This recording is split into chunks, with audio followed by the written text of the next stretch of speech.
સુરત શહેરમાં ફરી કુટનખાનું ઝડપાયું છે। વરાછા પોલીસે ઘનશ્યામનગરમાં ચાલતા કુટનખાના પર રેડ કરી એક મહિલા સંચાલિકા, 3 રૂપલના તથા 6 ગ્રાહકોને ઝડપી લીધા છે। શહેરમાં અનૈતિક પ્રવૃત્તિઓ સામે કાર્યવાહી કરીને પોલીસ દ્વારા વધુ એક કુટનખાનાનો પર્દાફાશ કરવામાં આવ્યો છે। વરાછા પોલીસ દ્વારા ઘનશ્યામનગર વિસ્તારમાં આવેલ એક રહેણાંક મકાનમાં ચાલતા કુટનખાના પર રેડ કરવામાં આવી હતી।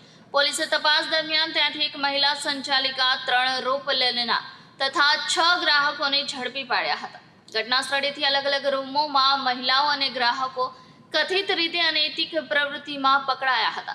પકડાયેલા તમામ સામે ઇમોરલ ટ્રાફિકિંગ પ્રિવેન્શન એક્ટ હેઠળ ગુનો નોંધવામાં આવ્યો છે। પ્રાથમિક માહિતી અનુસાર આરોપી મહિલા સંચાલિકા દ્વારા અન્ય મહિલાઓને પૈસાની લાલચમાં આવી પ્રવૃત્તિમાં ધકેલવામાં આવતી હતી। ગ્રાહકોની શોધ માટે સોશિયલ મીડિયા તેમજ અન્ય માધ્યમોનો ઉપયોગ થતો હોવાની આશંકા છે। પોલીસે હાલ તમામ આરોપીઓની પૂછપરછ શરૂ કરી છે અને આ કૃત્ય પાછળ વધુ કોણ સંડોવાયેલું છે તેની પણ તપાસ કરવામાં આવી રહી છે। આ સાથે પોલીસ અધિકારીઓએ જણાવ્યું હતું કે શહેરમાં આવા કૃત્યો સામે કડક કાર્યવાહી ચાલુ રહેશે।